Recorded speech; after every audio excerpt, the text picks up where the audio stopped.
nous allons lire la parole de Dieu dans l'épître aux Éphésiens. Éphésiens, chapitre 2. Éphésiens au chapitre 2, le verset 10. La parole de Dieu.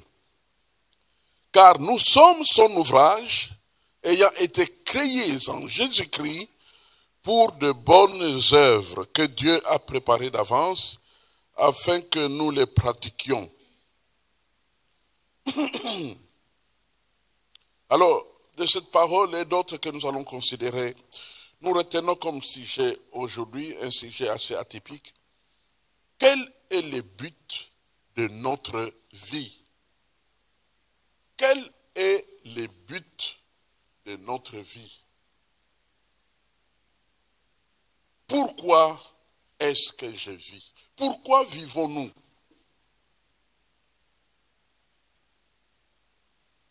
Cette question, c'est une question profondément philosophique qui a entraîné certaines personnes pour n'avoir pas trouvé la réponse de se suicider. Mais s'il n'y a pas de but, alors pourquoi vivre pendant quelques années et à la fin quand même mourir? Pourquoi alors affronter des épreuves maintenant que tout est difficile? Pourquoi? Et donc, ils finissent par carrément détruire leur vie. Mais au fait, en réalité, se poser une telle question, c'est cette question, c'est l'adresser au Créateur. Parce que ce n'est pas à nous de répondre à cette question, c'est au Créateur, c'est à l'inventeur de répondre à la question pourquoi une telle invention? Pourquoi le menuisier a créé ce bois qui ressemble un peu à une table avec une sorte de planche en arrière, avec 4 pieds? Pourquoi il a créé ça? Il va répondre, c'est pour que vous puissiez vous asseoir. Pour que vous puissiez vous asseoir. Alors j'ai créé ça. Alors pourquoi Dieu nous envoie à la vie? Pourquoi? Est-ce seulement pour que nous puissions respirer et ainsi de suite? Ce passage que nous venons de lire, je l'ai abordé sous un autre angle, comme on dit, une traduction courante, qui dit ceci. Dieu a fait de nous ce que nous sommes. En Jésus-Christ, Dieu nous a fait accomplir de bonnes œuvres qu'il a prévues d'avance pour que nous y vivions notre vie. Dieu a préparé des œuvres et notre vie devrait couler à l'intérieur de ces œuvres-là. Donc, en d'autres termes, notez, Dieu ne nous a pas créés pour que nous vivions notre vie comme nous voulons. Non. La vie libre, la vie indépendante, la vie privée, la vie comme je veux n'existe pas. Je vais vous surprendre en vous donnant une nouvelle définition fondamentale du péché. Le péché veut dire manquer le but ou passer à côté du but ou encore vivre notre propre vie comme nous l'entendons. C'est ça le péché. Le péché, c'est vivre notre propre vie comme nous l'entendons. Nous n'avons donc pas été mis sur terre pour vivre pour nous-mêmes, ni pour pousser ceux qui nous approchent à vivre notre mauvaise vie en les influençant. Vous savez qu'aujourd'hui, on parle des influenceurs. Donc, ce sont des spécialistes à orienter les gens à vivre à leur manière de vivre. À leur manière de vivre. Et il y a même des gens qui trouvent la mort parce qu'on les a entraînés à vivre d'une certaine manière et cette manière-là a été fatale. Donc, il y a des influenceurs. Eh bien, non, Dieu ne nous a pas envoyés ni pour vivre pour nous-mêmes comme nous voulons, ni pour que nous soyons poussés par quelques malins à vivre à leur manière de penser, à leur manière de...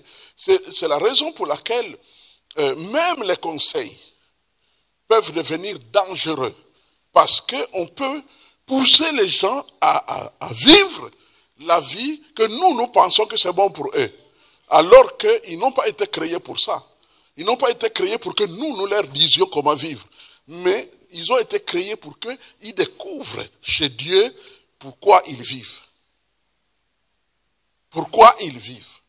Et donc la vie libre, la vie indépendante, la vie comme nous voulons, n'existe pas. Ou quand elle existe, eh bien, nous n'allons jamais nous épanouir parce que nous sommes en dehors du rail. Vous savez, quand un train est déraillé, il roule, mais il va rouler en serpentant et pour finir, c'est le chaos. Donc Dieu ne nous a pas amenés à vivre comme nous voulons. Comme par exemple, Hitler a voulu. Vous savez que Hitler, comme il était courageux, il avait une vision mauvaise, dangereuse, mais il a quand même réussi à mener l'un des plus grands peuples d'Europe à faire des choses auxquelles il n'avait jamais pensé. J'ai eu des contacts avec quelques Allemands. Et quand je leur posais la question, même pour quelle raison vous avez accepté de suivre cet homme-là? Eh bien, il nous a convaincus qu'il n'y avait pas d'autre choix. Tout simplement. Et donc, il y a des hommes et des femmes qui sont capables de vous convaincre à faire quelque chose que eux pensent que c'est bon pour vous. Et vous le fassiez, que vous puissiez le faire, mais vous allez vous retrouver à avoir fait ce qui est en dehors de la volonté de Dieu. Nous avons donc été créés dans un but plus grand que simplement gagner de l'argent, prendre notre retraite et mourir. Dieu nous veut un but plus grand que celui-là. Alors remarquez dans le passage que nous avons lu, juste 2 versets avant, c'est là où on nous explique exactement, où on clarifie le message du salut. Le verset 8 et 9, avant 10. Car c'est par la grâce que vous êtes sauvés par le moyen de la foi. Cela ne vient pas de vous, c'est le don de Dieu. Ce n'est point par les œuvres afin que personne ne se glorifie. Alors remarquez que on parle des œuvres et au verset 10, on parle des œuvres. Dieu a préparé des œuvres d'avance. Mais curieusement, dans le verset 9, on parle aussi des œuvres. Alors, les œuvres dont on parle au verset 9 ne nous sauvent pas. Les bonnes œuvres ne nous sauvent pas. Je suis gentil, je donne à manger aux gens qui ont faim. Cela ne nous amène pas au ciel. Ce n'est pas la voie que Dieu a choisie. C'est un bon chemin, parce que tu fais du bien à celui qui a faim, mais ce n'est pas le chemin qui mène au ciel. Vous savez, sur la terre, il y a beaucoup de routes, même des routes très jolies, mais toutes ne mènent pas à Rome. On a menti. Toutes ne mènent pas à Rome. Il y a quelques-unes qui mènent ailleurs, qui sont bonnes même, mais elles ne mènent pas toutes à Rome. Ce n'est pas vrai. Elles ne mènent pas à Rome. Donc, ce qui fait que, d'ailleurs, Jésus va préciser. Il dit, je suis le chemin, la vérité et la vie. Nul ne vient au Père que par moi. Si les œuvres pouvaient amener quelqu'un au Père, il allait dire, excepté les bonnes œuvres. Mais il dit, nul ne vient au Père. Donc les œuvres du verset 9 ne peuvent pas t'amener au ciel. Alors maintenant, finalement, on s'est dit, mais alors quelle est la place de ces œuvres du verset 10? Ce sont des œuvres que Dieu a préparées d'avance. D'avance notre existence, d'avance notre salut. Et maintenant, quand nous venons à le connaître, nous allons maintenant aller à la découverte de ces œuvres et nous y installer parce que c'est pour ça qu'il nous a créés. Amen. Donc il y a des œuvres que Dieu a préparées. Donc il te crée et il te sauve. Et il dit, cet homme que j'ai sauvé, voici les œuvres pour lesquelles il va vivre. Et quand tu vis pour ces œuvres-là, tu vas te retrouver avec une vie épanouie. Parce que tu es accompli dans le plan de Dieu. Tu vas avoir la paix de Dieu, tu vas avoir la joie, tu vas avoir tout, donc au fait, et tout ce qui est comme équipement destiné à l'accomplissement de ces œuvres-là. C'est ça ta mission pour laquelle tu vas vivre. C'est ça ta mission. Tu vas vivre pour cette mission-là. Tu vas être là pour cette mission-là. Certes, le monde est rempli de bonnes causes, mais elles n'atteignent pas la perfection dans leur accomplissement que lorsque nous sommes recrutés par Dieu pour y travailler. Donc, il y a des bonnes causes, il y a des bonnes choses, mais il faut que Dieu nous recrute pour travailler pour ces bonnes causes. C'est un peu comme la course des cyclistes. La course des cyclistes, tout le monde, il y a beaucoup de gens, surtout en Hollande, qui savent rouler sur vélo. Mais ils n'ont pas de coupe, tous ces gens-là. Pourquoi? Parce qu'ils ne sont pas recrutés dans une compétition. Donc, quand Dieu te recrute pour faire quelque chose, alors tu es maintenant travailleur de Dieu pour cette chose-là. Tu travailles pour Dieu et Dieu va te récompenser. C'est de cette manière que Dieu veut que nous puissions avancer. Alors, pour aller simplement plus loin, j'ai noté 3 choses sur lesquelles, après nous mettre dans le bain, comme on dit, je viens de nous mettre dans le bain. Maintenant, je voudrais noter 3 choses utiles que nous allons noter. La première, chacun de nous est unique. Chacun de nous est unique, c'est-à-dire il n'y a pas d'autre copie que toi sur la terre. Il n'y a rien d'autre de prévu. Aucun homme, aucune femme qui soit comme toi, destiné à être comme toi, il n'y en a pas, même quand on est des vrais jumeaux. C'est impossible. Chacun de nous est unique. C'est une pièce unique. Tu es, on aime le dire, original. Donc il n'y a pas de copie. Et donc, ton visage, ta vie, ton avenir, tout ce que tu dois être, eh bien, tu es tout simplement unique. Unique. Tous créés en son image, il est vrai, mais Dieu a prévu des œuvres que chacun doit accomplir. Il y a donc des choses que personne d'autre n'accomplira. Je donne l'exemple de la mission de Moïse. La mission de Moïse, c'est de faire sortir Israël de l'Égypte. Avec son bâton, il touche les eaux du Nil, ça devient du sang. Avec son bâton, il touche la mer Rouge, ça se scinde en deux et il y a un chemin sec pour traverser. Dieu a créé Moïse, je dirais même mieux, Dieu a suscité Moïse pour qu'il fasse ce transfert de son peuple de l'Égypte, le pays de l'esclavage, vers le pays de liberté, au pays de Canaan. C'est sa mission et il travaille pour ça. Et remarquez ce qui accompagne Moïse. Si Moïse n'était pas recruté par Dieu, vous comprenez bien qu'il pouvait prendre un bâton, il met sur les eaux du Nil, il n'y aurait rien. Si il n'était pas recruté par Dieu, il pouvait prendre un bâton, il met sur la mer Rouge, ça n'allait pas se scinder. Mais parce qu'il a été recruté par Dieu, il est entré dans le plan de Dieu. Et dès ce moment-là, il a commencé à être utilisé. Alléluia. Il a commencé donc à être utilisé par Dieu parce qu'il était dans le plan de Dieu. Et désormais, dès ce moment-là, la vie de Moïse n'était plus tout simplement la vie d'un prince d'Égypte. Il était devenu un homme dans le plan de Dieu. Parce qu'il était dans les œuvres que Dieu a préparées d'avance afin qu'il puisse les pratiquer. Quelles sont ces œuvres? Transformer les eaux du Nil en sang pour que Pharaon soit convaincu de laisser partir le peuple. C'est toucher la mer Rouge pour qu'il y ait un chemin de travers. Ce sont ces œuvres pour lesquelles il devrait vivre. Et en vivant de la sorte, il était en contact avec son Créateur. En vivant de la sorte, il était respecté par le peuple. En vivant de la sorte, il était épanoui. En vivant de la sorte, il était à sa place. En vivant de la sorte, il était comme déjà branché au ciel. C'est pourquoi même lorsqu'il ne peut pas continuer la mission parce qu'il a désobéi à un ordre précis et qu'il ne va plus entrer dans le pays de Canaan, mais il est chez Dieu.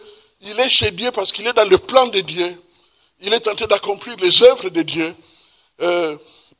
Donc il n'y a pas un doute là-dessus. Il n'est pas perdu. Non, il est chez Dieu.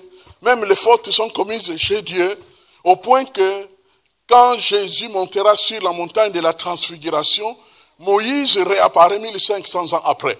Parce qu'il est chez Dieu, il est dans le plan de Dieu. Il est dans le programme de Dieu. Parce qu'il était dans ce pourquoi Dieu l'a suscité. Mon frère, ma soeur, tu as été suscité pour quelque chose. Tu as été suscité pour quelque chose. Je sais que vous avez, au fond de votre cœur, vous vous dites, c'est vrai. Mais comment je peux le savoir? Nous en parlerons. Nous y viendrons, ça c'est sûr. Parce que c'est important que nous puissions comprendre comment nous pouvons y aller. Donc Dieu a rendu Moïse si unique donc comme original, que personne ne fera les mêmes choses que Moïse. Jusqu'aujourd'hui, vous verrez qu'on ne trouve pas partout, quelqu'un prend le bâton, ah, comme Moïse avait fait, et puis vous mettez sur votre rivière du village, et vous voyez, non, non, c'est unique, parce que c'était dans le plan de Dieu que Moïse devrait accomplir ce sujet-là, c'était unique. Moïse était donc dans le plan parfait de Dieu de libérer Israël d'Égypte. En d'autres termes, pour Moïse, selon Dieu, libérer Israël de l'Égypte, le mener au pays de Canaan, c'est cela la vie. C'est la mission de Moïse, c'est-à-dire le but de la vie de Moïse.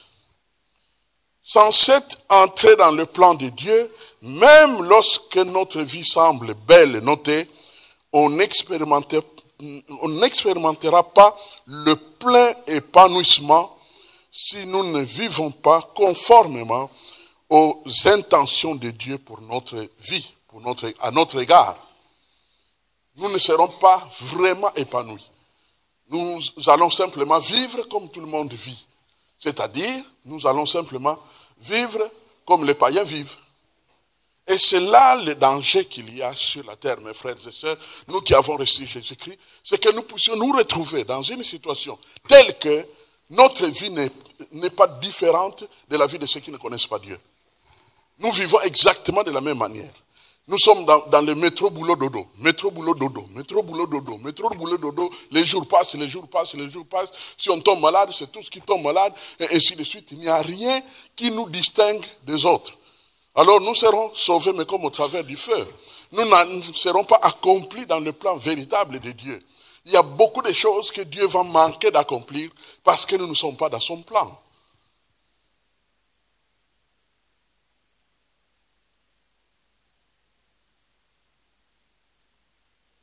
Il y a une deuxième chose que j'aimerais que nous puissions noter. Nous devons mettre donc notre vie au service des œuvres préparées d'avance par Dieu. Nous devons tu dois mettre ta vie aux œuvres préparées d'avance par Dieu. Quand nous lisons dans Marc,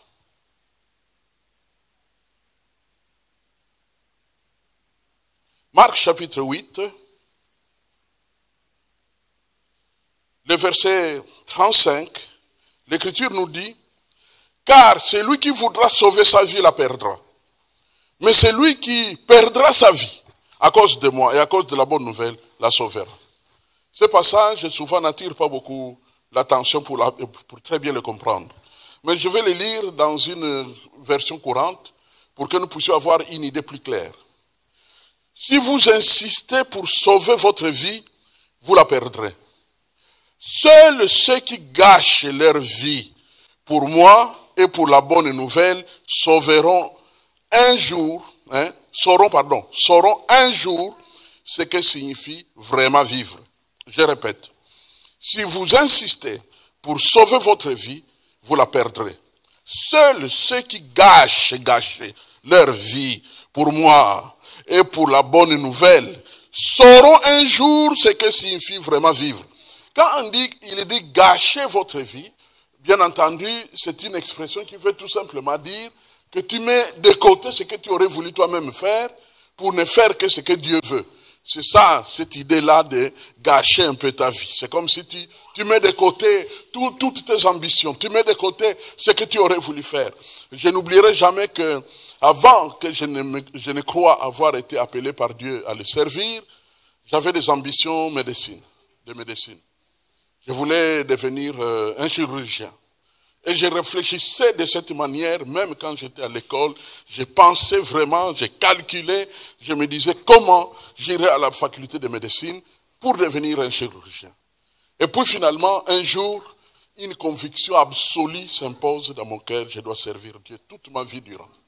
Et je me retrouve dans cette pièce, dans cette salle de la jeunesse à la paroisse francophone de Kitambo, et je suis saisi par cette idée que je veux servir Dieu à temps plein. Je me suis mis à pleurer ma vision, à pleurer en disant je ne serai plus jamais chirurgien parce que je vais faire autre chose. Alors c'est dans ce sens-là que cette traduction du texte dit que tu gâches ta vie, tu gâches ta vision de chirurgien pour embrasser ce que tu crois être la volonté de Dieu. Et je peux vous dire, je le crois vraiment, qu'il y a un grand bonheur. Peut-être nous ne sommes pas toujours dans la volonté parfaite de Dieu au quotidien. Mais ce qui est certain, c'est que globalement, quand tu te sens être dans le plan de Dieu, il y a une paix que tu ne peux pas expérimenter autrement. C'est au-delà du salut. C'est au-delà du bonheur d'avoir tout ce que tu veux, d'avoir de l'argent, d'avoir tout ce que tu as envie d'avoir. C'est au-delà de tout ça. Il y a un bonheur, il y a une sorte de réalité, une sorte de grâce, une sorte de repos, un repos permanent. C'est comme si même quand il y aurait des épreuves, tu as l'impression de n'avoir rien perdu. Parce qu'il y a comme si tu es avec Dieu dans ce que tu fais. Gloire à Dieu. Donc ici, Dieu nous donne l'opportunité de construire notre vie autour de sa mission pour nous. Et j'ai noté un exemple. Pour moi, cet exemple me parle autant que l'exemple de Moïse que j'ai donné tout à l'heure. C'est l'exemple de Jonas.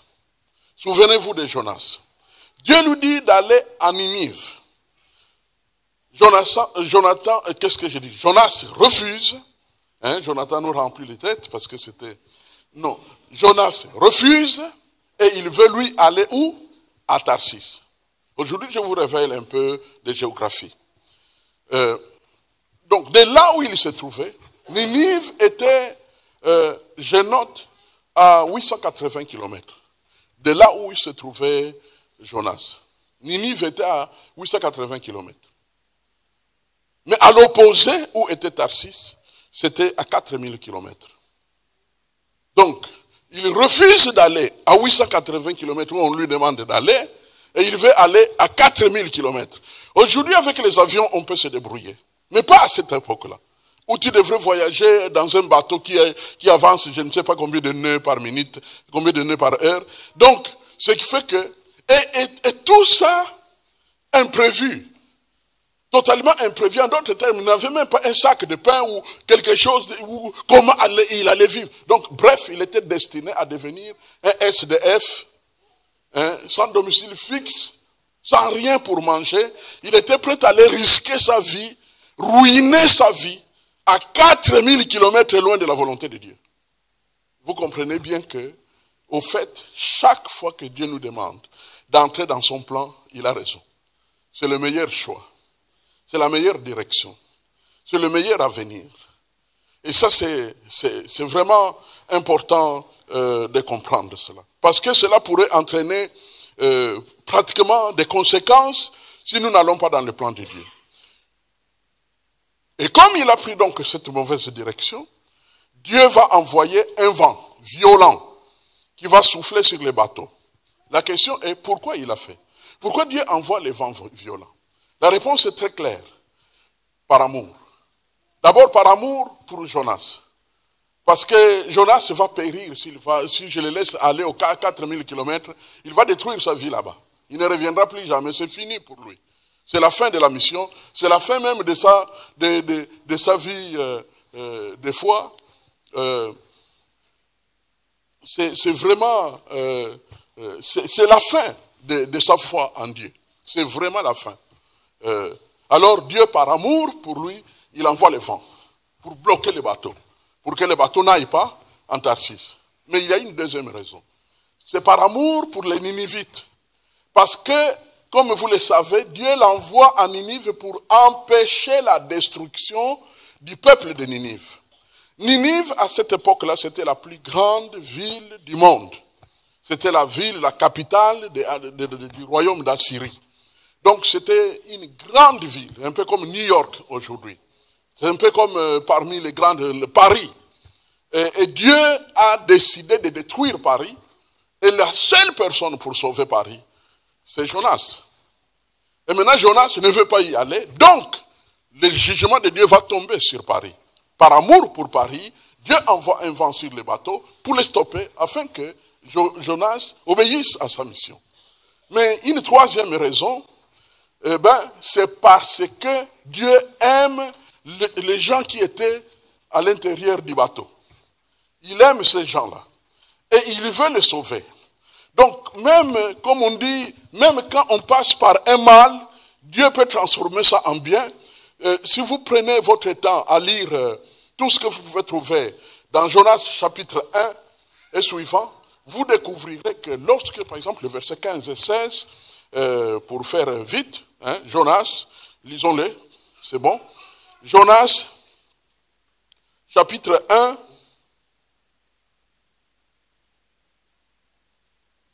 alors le verset 15 et 16 nous dit ceci, Jonas. Puis, ils prirent Jonas et le jetèrent dans la mer. Et la fureur de la mer s'apaisa. C'est tout simplement ça. Mais qu'est-ce qu'on va faire? Qu'est-ce qu'on va faire? Maintenant, on va périr. Qu'est-ce qui se passe? Qui nous provoque ces malheurs? On commence à chercher. Et puis, il y a quelqu'un qui dit, on va tirer au sort. Et le sort tombe sur qui? Sur Jonas. Alors, mais qu'est-ce que nous allons faire de cet homme? Eh bien, Jonas ne peut plus se cacher. Il dit, comme le sort tombe sur moi, jetez-moi dans l'eau. Ah bon? Oui, jetez-moi dans l'eau et vous verrez, tout va se calmer. On les jette et tout se calme. Ils ont tremblé et lisez le verset 16. Qu'est-ce qu'on nous dit? Ces hommes, donc ceux qui étaient dans les bateaux, ces hommes furent saisis d'une grande crainte de l'Éternel et ils offrirent un sacrifice à l'Éternel et firent des vœux. Des vœux veut dire l'engagement de désormais vivre pour Dieu. Donc ils sauvent les gens qui sont dans les bateaux. Amen. Donc ils sauvent Jonas, parce que Jonas va être englouti par un poisson. Pendant longtemps, les scientifiques ont réfléchi pour voir si dans un estomac de poisson, quelqu'un peut vivre. Aujourd'hui, avec les grandes recherches, on découvre qu'il y a des estomacs de poissons remplis, donc comme les baleines, certaines sortes de baleines, c'est rempli d'oxygène. Donc s'il engloutit quelque chose de vivant à l'intérieur, ça peut vivre pendant longtemps avant de mourir. Donc Jonas était bien englouti par un poisson et il va être vomi pour qu'il continue la mission. Le Seigneur est bon, n'est-ce pas? Dieu a envoyé le vent pour sauver. Donc Dieu reste Dieu. Nous avons besoin de lui pour qu'il nous mette, n'est-ce pas, dans son plan. Que le nom de l'Éternel soit. La troisième chose, c'est là où je réponds à votre question, à notre question. Comment s'établir, comment être recruté, comment comprendre la volonté de Dieu pour notre vie. Comment? Trois choses à noter. La première, enfant de Dieu. Dieu ne recrute pas des païens. Dieu ne recrute pas ceux qui ne sont pas avec Dieu. Dieu n'utilise pas ces gens-là. Pour lui, ils sont comme morts. Celui qui n'a pas Jésus, il est mort. Il ne vit pas. Il ne les considère pas.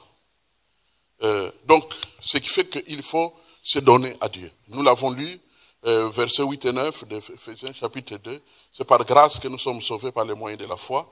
Cela ne vient pas de nous, c'est le don de Dieu. Ce n'est point par les œuvres, afin que personne ne se glorifie. Donc, nous devons nous livrer à Jésus. Le premier engagement que nous prenons, dans notre chambre à coucher, partout où nous pouvons être, nous nous mettons à genoux, nous disons à Jésus, tu es allé à la croix à notre place. Nous sommes à l'époque de Pâques, n'est-ce pas? Tu es allé à la croix à ma place pour que je ne puisse plus aller en enfer pour mes péchés, tous ces péchés que j'ai commis. Toi, tu les as pris sur toi. Et au fait, nous devons comprendre, mes frères et sœurs, que aller en enfer, c'est inutile. C'est ridicule. C'est une perte inutile. Pourquoi? Parce que les péchés pour lesquels on va en enfer, Jésus a payé. C'est comme si tu vas en prison ou tu te suicides parce que tu as beaucoup de dettes, mais quand on vérifie, on se rend compte que toutes les dettes pour lesquelles tu t'es suicidé étaient déjà payées. Vous comprenez bien que là, on se suicide pour rien. Parce que donc tout ce dont tu avais besoin, c'est de comprendre que les dettes ont été payées. Eh bien, c'est exactement ce que Jésus a fait à Pâques. Il a payé toutes les dettes de tes péchés. Et donc, la seule chose que tu dois faire, c'est placer ta foi en Jésus, te donner totalement à lui, te livrer totalement à lui, afin que tu puisses vivre pour ton Dieu. Quand tu deviens enfant de Dieu, tu intéresses Dieu. Tu intéresses Dieu parce que tu es son enfant, mais aussi et surtout, tu intéresses Dieu parce qu'il peut t'utiliser pour accomplir des choses sur la terre qu'il a toujours voulu accomplir. Les œuvres que Dieu a préparées d'avance. Donc tu deviens un candidat valable d'accomplir des œuvres que Dieu a préparées d'avance et qu'il veut accomplir. Il y a des œuvres que Dieu veut accomplir en Europe. Il y a des œuvres que Dieu veut accomplir en Belgique.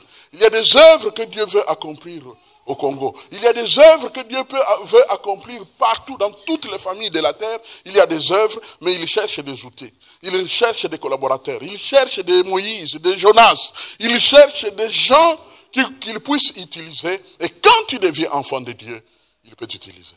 Alléluia. Il peut t'utiliser pour pouvoir accomplir ça. Donc ça, c'est la première chose. La deuxième, c'est bien sûr la parole. Hein. Quand tu lis la parole, tu découvriras à un moment donné une conviction à quoi Dieu t'appelle. Donc il y a la parole, il y a la prière pour demander à Dieu. Dis-moi Seigneur, pourquoi je vis? Que veux-tu que je fasse? Souvenez-vous de cette question, n'est-ce pas? De Saul qui est devenu, Saul de Tarse qui est devenu l'apôtre Paul. Hein? Quand il est coincé, qu'est-ce qu'il dit à Jésus? Que dois-je faire? Dis-moi pourquoi tu m'as créé. Qu'est-ce que je dois faire? Eh bien, vous verrez que maintenant, Dieu va lui dire, je t'ai suscité pour t'envoyer chez les païens, afin de les faire passer des ténèbres à la lumière, de la puissance de Satan à Dieu. C'est pour ça que tu vas vivre, toi, apôtre Paul. Donc, Dieu, pour tous les sauver, il a un plan. Sauf que beaucoup de sauvés fonctionnent en dehors du plan. Ils vivent comme les païens, ils vivent comme des non-princes. Hein, des non-princes, des non-élus. Alors que Dieu les a appelés à accomplir de grandes choses. Donc, il faut noter la parole, hein, te nourrir de la parole, faire des prières où tu demandes à Dieu. Et la troisième chose, notez la vie de l'Église. Mes frères et sœurs, ce n'est pas parce que je suis pasteur. J'ai étudié ces choses pendant longtemps. Mon doctorat est sur l'Église. Ce n'est pas pour me vanter, mais simplement pour dire que quand tu es proche de certaines choses, tu les comprends. C'est un peu comme un médecin. Un médecin qui est spécialiste de cancer, quand il est devant un cas de cancer, il sait l'apprécier. Il peut dire, ah, ce cas-là est très dangereux. Je connais ce genre de cas. Eh bien, je vais vous dire, mes frères et sœurs, que l'Église est indispensable si tu veux vivre dans les plans de Dieu. Pourquoi? Eh bien, je vais vous le dire. Parce que l'Église est un centre de formation. Il y a des choses que vous ignorez, que vous n'apprendrez qu'à l'Église. Pourquoi? Parce que là-bas, il y a quelqu'un qui se poumonne, qui peut même manquer toute une nuit, faire des recherches pour trouver des vérités que Dieu veut que tu saches. C'est un centre de formation. Ça, c'est la première chose. Mais la deuxième chose, c'est que l'Église est un centre d'information. D'information. C'est-à-dire qu'à l'Église, Dieu t'informe de ce pourquoi il t'a créé. Il t'informe. Hier, j'étais personnellement marqué quand Dr Sandey prêchait là-bas au mariage. Vous avez vu, c'est comme Blaga, hein? Mais quel message foudroyant. Donc en quelques minutes, je crois que c'était 20 minutes, en quelques minutes, 20 minutes, il a foudroyé toute la salle. Donc tous les domaines presque étaient touchés en si peu de temps. Ça, c'est le travail de l'onction. Donc l'onction qui agissait en lui a connu toute la... Ce n'est pas quelqu'un avec qui je cause. Déjà, mon anglais est coussi-coussa. Donc, ce qui fait que je ne peux pas perdre mon temps à aller discuter avec un anglophone. On n'a pas le temps. Il n'a même pas le temps, cet homme-là, tel que vous le voyez. Il n'a pas le temps. Il passe la majeure partie des heures de sa journée sur les réseaux sociaux, en train de prêcher. Donc, il n'a pas le temps. Il ne savait rien de la composition du peuple qui était dans cette salle. Mais vous qui êtes là, vous pouvez vous rendre compte que probablement chacun a eu sa part. Amen. Aussi bien ceux qui peuvent... Bon, en fait, je ne vais pas donner des exemples, ça ne sert à rien. Au fait, vraiment, il a adressé... C'est un centre d'information. C'est un centre aussi où tu peux apprendre ce qui ne va pas. Dieu te révèle ça. Dieu te dévoile ça. Donc, c'est un centre d'information. Il faut écouter Dieu là-bas. Mais aussi, l'église, c'est un atelier de travail. Amen. C'est un atelier de travail. Beaucoup de choses qu'on fait pour Dieu, on apprend à les faire à l'église. Beaucoup de choses qu'on fait pour Dieu. Un jour, Dieu peut t'appeler à être évangéliste, tu l'apprendras à l'église. Un jour, Dieu peut t'appeler à être un intercesseur efficace, tu l'apprendras à l'église. Dieu, un jour, peut t'appeler à être un prédicateur, tu l'apprendras à l'église. Donc, c'est un atelier de travail. Et à cause de cela, nous aurons donc toujours la nécessité, bien-aimés, d'apprendre des choses que nous devons accomplir. Parfois, notez, Dieu te fera découvrir sa volonté pour ta vie par des petits gestes, de bons gestes que tu poses. Vous savez, quand Dieu veut te mener sur un long chemin, parfois il te fait marcher sur un petit point. Un petit point, c'est un peu comme les escalators. Vous voyez les escalators? Il est stationné quand il n'y a pas de circulation. Et puis, toi tu viens, dès que tu poses ton pied, pop, et tu montes. Eh bien, il y a des moments où Dieu agit de la sorte. Tu touches comme un petit point, mais ce petit point va déclencher des choses incroyables. Il y a une femme qu'on appelle Rebecca. Cette femme, Rebecca, ça se passe le jour où vous voulez lire son histoire, vous la trouverez dans le livre de Genèse au chapitre 24. Rebecca, c'est une jeune fille innocente, de bonne famille, bien élevée, de bonnes valeurs dans sa vie, et qui était là, toute jeune, en train d'attendre le mariage. Ce qu'elle ne savait pas, c'est qu'elle était dans un agenda d'un grand homme qui s'appelle Abraham. Et Abraham a destiné cette femme à son fils. Il a envoyé son serviteur pour aller chercher. Et ce serviteur qui marchait, il dit, mais comment je vais choisir une fille comme ça? Et puis à un moment donné, il dit, mon Dieu, fais trouver grâce à ton serviteur Abraham. Si parmi les jeunes filles qui vont venir, j'ai dit à quelqu'un, donne-moi, je te prie à boire de ta cruche. Et si elle me donne à boire, sans que je le lui demande, elle dise elle-même, je vais aussi donner à boire à tes chameaux. Si je vois une telle personne, je saurai que tu as donné une femme pour ton serviteur. Ah, la Bible dit qu'avant même qu'il ne termine à parler, il voit Rebecca venir. Ah, ça c'est une jeune fille qui arrive.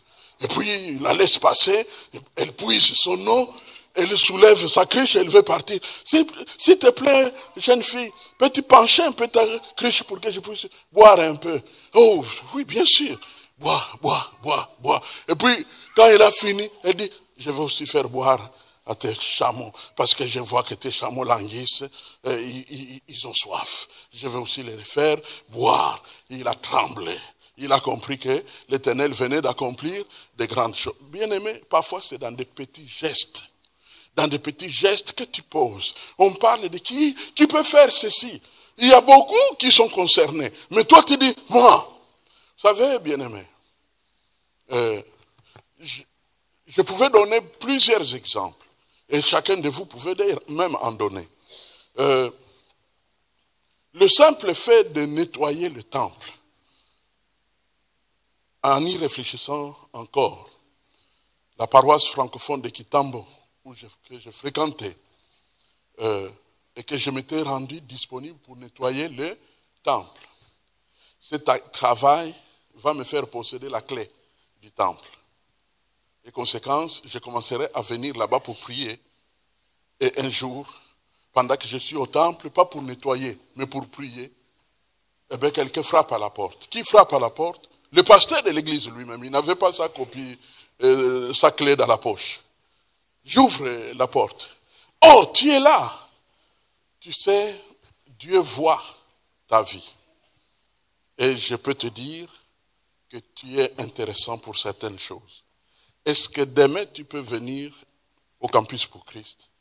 Tu me trouveras là-bas, on parlera là sur place. Quand je vais aller au Campus pour Christ, il va me dire, est-ce que tu peux suivre la formation?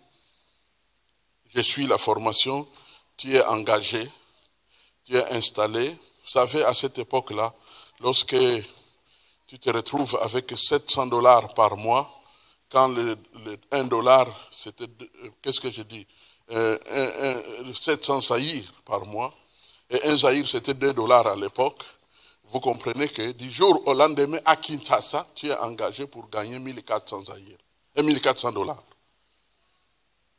avec un logement disponible à la cité Salon. Du jour au lendemain, en 7 mois, tout cela s'était accompli. Parti où? En nettoyant les temples.